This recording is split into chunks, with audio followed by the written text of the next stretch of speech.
فتح اللہ کی رپورٹ شامل کرتے ہیں۔ جرمنی میں نیٹو افواج کی تاریخ کی سب سے بڑی فضائیہ مشقوں کی وجہ سے نیشنل اور انٹرنیشنل پروازوں میں خلل اور تاخیر۔ 12 اور 23 جون کو جرمنی کی فضائی حدود مختلف اوقات میں بند رہیں گی۔ جرمنی کا محکمہ فضائیہ پورے جرمنی کے فضائی نظام کو کنٹرول کرے گا۔ جو مسافر جون میں جرمنی کے اندر یا باہر پرواز کرنے کا ارادہ کر رہے ہیں، نیٹو مشق اس موسم گرما میں جرمنی بھر میں پروازوں میں خلل ڈالے گی۔ کم از کم ان 2 دنوں کے درمیان پروازیں منسوخ ہو سکتی ہیں یا تاخیر کا باعث بن سکتی ہیں۔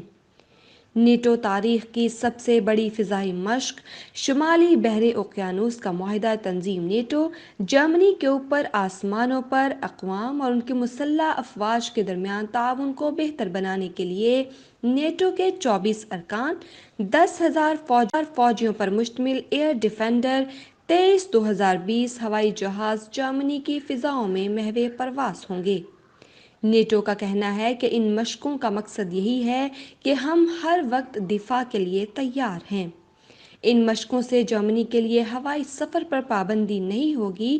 مشقیں روزانہ صرف چند گھنٹے جاری رہیں گی، اس لیے باقی وقت میں طیارے اپنی اڑان بھر سکتے ہیں اور صرف جرمنی کے مخصوص علاقوں میں یہ پروازیں ہوں گی، لیکن ابھی تک یہ واضح نہیں ہے کہ کون سی پروازیں کب اور کس شہر کی فضا میں ہوں گی۔ جون کے مہینے میں جرمنی کا سفر کرنے کے خواہش مند ایئر لائن سے چیک کریں کہ کیا آپ اس دوران سفر کر رہے ہیں۔ جرمنی کی خبروں سے باخبر رہنے کے لیے سبسکرائب کریں اردو نیوز ڈویچ لینڈ۔